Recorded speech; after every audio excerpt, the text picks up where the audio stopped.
இன்றைய வேளாண் தொழில்நுட்ப பகுதியில் வாழையில் நுண் இனப்பெருக்க முறைகள் குறித்து மதுரை மாவட்டம் வேளாண்மை கல்லூரி மற்றும் ஆராய்ச்சி நிலைய நுண்ணுயிர் தொழில்நுட்பத்துறையின் பேராசிரியர் முனைவர் எஸ் மெரினா பிரேம்குமாரி அவர்கள் தரும் தகவல்கள்.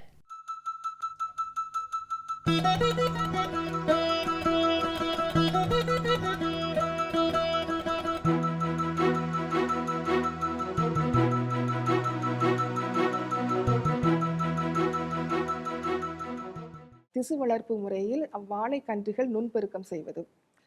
கடந்த சில ஆண்டுகளாக நாம் பார்க்கும்போது நிறைய விவசாயத்தில் பரப்பளவு அதிகமாகி கொண்டிருக்கிறது. இது எதற்கு பார்த்தீங்கன்னா, இந்த நிறைய இளைஞர்கள், பட்டதாரி இளைஞர்கள் எல்லாருமே இப்பொழுது விவசாயத்துக்கு வர தொடங்கிட்டாங்க.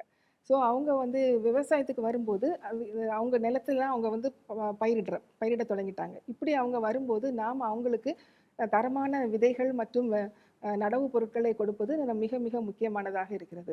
பல தொழில்நுட்பங்களை நாம் கையாள வேண்டியதாக இருக்கிறது. அதில் ஒன்றுதான் முக்கியமானது திசு வளர்ப்பாகும். திசு வளர்ப்பு என்பது ஒரு திசுவிலிருந்து பல செடிகள் உருவாக்குவது தான் திசு வளர்ப்பு எனப்படும். இது வளர்ப்பதற்கு நம்ம ஆராய்ச்சி கூடத்தில் கலவை, அதாவது இரசாயன கலவையை நம்ம தயாரித்து அதில் நம்ம திசுவை இட்டு நாம் வளர்க்க வேண்டும். ஒரு திசுவிலிருந்து 1000 செடிகள் கூட வர்றதுக்கு வாய்ப்பு உண்டு. இந்த திசு வளர்ப்பு முறையை பல பயிர்களில் நாம் கடைபிடிக்கிறோம். ஆனால் பல பயிர்களில் நாம் கடைபிடித்தாலும் கூட வாழையில் அது முக்கியத்துவம் வாய்ந்தது. வாழையில் எதுக்காக முக்கியத்துவம் வாய்ந்தது என்றால் 3 முக்கியத்துவங்கள் மிகவும் மேன்மையாக கருதப்படுகிறது. முதலாவதாக நம்ம பார்க்க போனோம்னா, வாழையில சுற்றி பக்கக்கன்றுகள் வர்றதுல 2 வகையான பக்கக்கன்றுகள் வரும். ஒன்று ஈட்டி வாழை, இன்னொன்று தண்ணீர் வாழை என்று காணப்படுகிறது. இந்த ஈட்டி வாழையும் தண்ணீர் வாழையும் விவசாய மக்கள் 2யும் சேர்த்து தான் சாகுபடி செய்கிறாங்க. 2யும் சேர்த்து சாகுபடி செய்யும்போது அவங்களுக்கு மகசூல் குறைகிறது. எதனால் என்றால் தண்ணீர் வாழையில் அதிக மகசூல் கிடைப்பதில்லை. 2யும் சேர்த்து பயிரிடுகிறார்கள். ஆனால் திசு வளர்ப்பு முறையில் நாங்கள் ஈட்டி வாழை கன்றுகளை மட்டுமே நம்ம எடுத்து நம்ம திசு வளர்ப்பில் கொண்டு விவசாய மக்களுக்கு கொடுக்குறோம். அதனால் மகசூல் அதில் அதிகரிக்கிறது. 2வதாக பார்த்தோன்னா, வாழையில் பல நோய்கள், பூச்சிகள் தாக்கம் இருக்கிறது. பனானா பஞ்சு டாப் வைரஸ் நோய், தேமல் நோய், நூற்புழு, கூன் வண்டு போன்ற பல பூச்சிகளும் நோய்களும் பாதித்து அதன் வளர்ச்சியை குறைய வைக்கிறது. இப்படி பார்க்கும்போது நம்ம அந்த வளர்ச்சியை அதிகரிக்கணும்னா இந்த நோய் கிருமிகள் இல்லாத கன்றுகளை நாம் உருவாக்க வேண்டும். இது திசு வளர்ப்பு மூலம் நாம் நோய்கள் இல்லாத கன்றுகளை நாம் வளர்க்க முடிகிறது.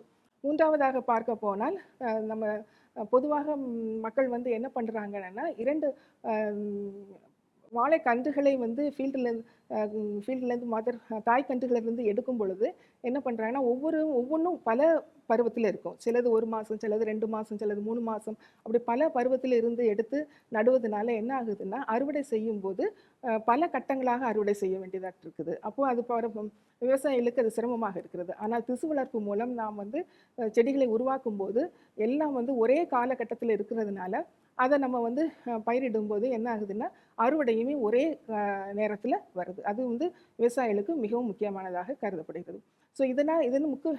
இவ்வளவு முக்கியத்துவம் திசு வளர்ப்பு மூலமாக இருப்பதனால் நம்ம இந்த திசு வளர்ப்பு வாழையை அதிகமாக பயன்படுத்துவது முக்கியமானதாக இருக்கும். இது தயாரிக்கும் முறை, திசு வளர்ப்பை எப்படி ஆய்வகத்தில் தயாரிக்கிறோம் அப்படின்னா, முதலாவதாக தாய்மர கன்றுகளை தேர்ந்தெடுத்து கொள்ள வேண்டும். அதில் நோய் எதுவுமே இருக்கக்கூடாது. அந்த நோயற்ற தாய்மர கன்றுகளை எடுத்து அதை நம்ம கிட்டத்தட்ட 1 மீட்டர் உயரம் கொண்ட தாய்மர கன்றுகள் 2 to 3 இலை விட்டிருக்கலாம். இன்னொன்று 2 to 3 மாதம் உள்ள வயதாகிய இந்த பக்க கன்றுகளை எடுத்துக்கொள்ள வேண்டும். ஈட்டி வாழை கன்றுகளை எடுத்துக்கொள்ள வேண்டும். நாம் கடைசியாக 4 சென்டிமீட்டர் உயரமும் 2 சென்டிமீட்டர் அகலமும் உள்ளதாக நம்ம அதை வெட்டி எடுக்க வேண்டும். வெட்டி எடுத்து ஒரு கண்ணாடி குடுவையில், கிளாஸ் பாட்டிலில் நம்ம கலவைகள் எம்எஸ் மீடியம் என்று சொல்லுவோம். எம்எஸ் மீடியம்னா தமிழில் எம்எஸ் கலவை, துவக்க கலவையாக அதை போட வேண்டும். இனிசியேஷன் மீடியம் என்று சொல்லுவோம். இந்த துவக்க கலவையில் நம்ம இந்த வாழை நுனி குருத்துகளை நம்ம வைத்து கிட்டத்தட்ட ஒரு 21 நாட்கள் நம்ம வளர்க்க வேண்டும். எது என்றால் வளர்க்கும் செய்முறையாக வளர்க்கும் அறையில் நாம் வளர்க்க வேண்டும். அதில் என்ன சூழ்நிலை இருக்க வேண்டும் என்றால் 28 டிகிரி சென்டிகிரேட் தட்பவெப்பநிலை, ஈரப்பதம் 99 சதவீதம் மற்றும் வெளிச்சம் வந்து 1000 லக்ஸ். ஸோ இப்படிப்பட்ட ஒரு சூழ்நிலையில் நாம் வந்து இந்த திசுக்களை நம்ம வளர்க்க வேண்டும். இவ்வாறு வளர்க்கப்படுகிற திசுக்கள் 3 வாரத்தில், அதாவது 3 to 4 வாரத்தில் பச்சை நிறம் கொடுத்துவிடும். இந்த மாதிரி பச்சை நிறம் கொடுத்த பிறகு அதுக்கு பிறகு நம்ம வந்து அடுத்த கலவையில் மாற்ற வேண்டும். அடுத்த கலவை என்னதுன்னா பெருக்கமடைகிற கலவை. இந்த பெருக்கமடைகிற கலவையில் நம்ம மாற்றி வைக்க வேண்டும். கடைசியாக இந்த பெருக்கமடைகிற கலவையில் நம்ம மாற்றும்போது 6 தடவை பரிமாற்றம் செய்யலாம். 6 தடவை திரும்ப திரும்ப நம்ம அந்த தண்டுகளை வெட்டி நம்ம பரிமாற்றம் செய்யும்போது 6வது முறையாக நமக்கு வந்து நிறைய தண்டுகள் கிடைக்கப்பெறும். ஸோ ஒரு தண்டுல இருந்து நமக்கு கிட்டத்தட்ட 6வது முறை நம்ம பரிமாற்றம் செய்யும் பொழுது 5000 தண்டுகள் நமக்கு கிடைக்கப்பெறும். 5000 தண்டுகள் கிடைத்த பிறகு கடைசியாக நம்ம வேர் உற்பத்தியாகும் கலவையில் போட வேண்டும். ஸோ இந்த வேர் உற்பத்தியாகும் கலவையில் கிட்டத்தட்ட அதுவும் 4 வாரம் வைக்க வேண்டும். 4 வாரம் வைத்து அதை வந்து அந்த கலவையில் நம்ம வளர்க்கும் போது வேர்கள் எல்லாம் உற்பத்தி ஆகும். இவ்வாறு கடைசியாக 6-8 மாதம் கழித்து நமக்கு வந்து ஒரு 5000 கன்றுகள் கிடைக்கப்பெறும். இவ்வாறு கிடைக்கப்பெற்ற இந்த திசு வளர்ப்பு கன்றுகளை அப்படியே நம்ம வந்து நடவு செய்ய முடியாது. இதை வந்து நம்ம கடினப்படுத்த வேண்டும். கடினப்படுத்துவதற்கு 2 முறையான கடினப்படுத்துதல் உண்டு. ஒன்று வந்து முதல் கட்ட கடினப்படுத்துதல், இன்னொன்று ரெண்டாம் கட்ட கடினப்படுத்துதல். முதல் கட்ட கடினப்படுத்துதலில் என்ன பண்ணணும்னா நம்ம வந்து கிரீன் ஹவுஸ் பசுமை குடிலில் வைத்து வளர்க்க வேண்டும். பசுமை குடிலில் வந்து நம்ம கிட்டத்தட்ட 21 நாட்கள் 10% சூரிய வெளிச்சத்தில் வச்சு வளர்க்கணும்.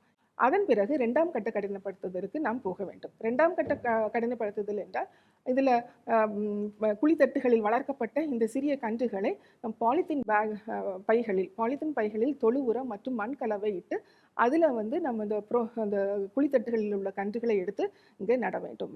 நட்டு அதை வந்து 4 வாரம் 1 மாதம் இதை வந்து ஷேட் நெட் ஹவுஸ்ன்பாங்க, அதை நிழற்குடியில் வைத்து வளர்க்க வேண்டும். இந்த நிழற்குடியிலும் 50% சூரிய வெளிச்சம் இருக்க வேண்டும். இவ்வாறு நம்ம நிழற்குடியில் வைத்து வளர்த்து முடித்தது கிட்டத்தட்ட 2 மாதம் கடினப்படுத்துதல் பண்ணப்பட்ட பிறகு இந்த செடிகள் 1 அடி உயரம் வளர்ந்துவிடும். இந்த 1 அடி உயரம் வளர்ந்த இந்த கன்றுகளை நாம் தாராளமாக நடவு செய்வதற்கு பயன்படுத்தலாம். ஸோ இவ்வாறு இந்த திசு வளர்ப்பு கன்றுகள் நம்ம உருவாக்குவதற்கு 10 மாதங்கள் பிடிக்கும். 10 மாதங்கள் ஆனாலும் ஒரு கன்றிலிருந்து 5000 கன்றுகள் நம்மளால் தயாரிக்கிறதுக்கு முடியும். ஸோ இவ்வாறு நம்ம தயாரிக்கப்பட்ட திசு வளர்ப்பு கன்றுகளை எப்படி நம்ம வந்து சாகுபடி செய்வது அப்படின்னா 1 ஏக்கருக்கு 1200 கன்றுகள் நம்ம வந்து நடவு செய்யலாம். கிட்டத்தட்ட 6 x 6 அடி இடைவெளியில் நம்ம வந்து நடவு செய்ய வேண்டும். இதற்கு ஒவ்வொரு குழியிலும் 5 கிலோ தொழு உரம், 2 கிலோ மண்புழு உரம் மற்றும் 100 கிராம் வேர் உட்பூசின உரம் இவ்வளத்தையும் போட்டு நன்றாக கலந்து இந்த கன்றுகளை திசு வளர்ப்பு கன்றுகளை நடவு செய்யலாம்.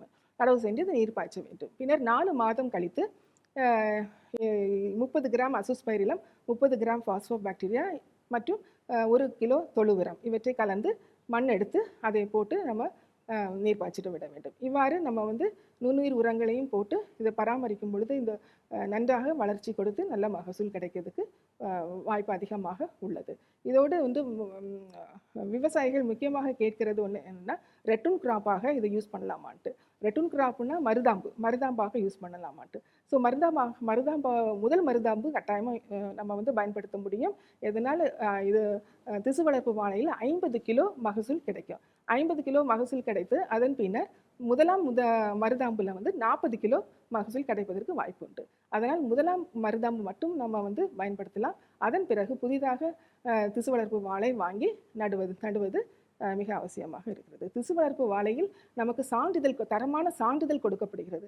ஸோ அதனால் தரமான சான்றிதழ் கொடுக்கப்படுவதனால் நம்ம அந்த திசு வளர்ப்பு வாழையை நம்ம தைரியமாக பயன்படுத்தி நல்ல மகசூல் பெறுவதற்கு வாய்ப்புகள் அதிகமாக உண்டு என்று கூறி விடைபெறுகிறேன். நன்றி, வணக்கம். மேலும் விவரங்கள் பெற முனைவர் எஸ் மெரினா பிரேம்குமாரி அவர்களை 09443750510 என்ற கைபேசி எண்ணில் தொடர்பு கொள்ளலாம்.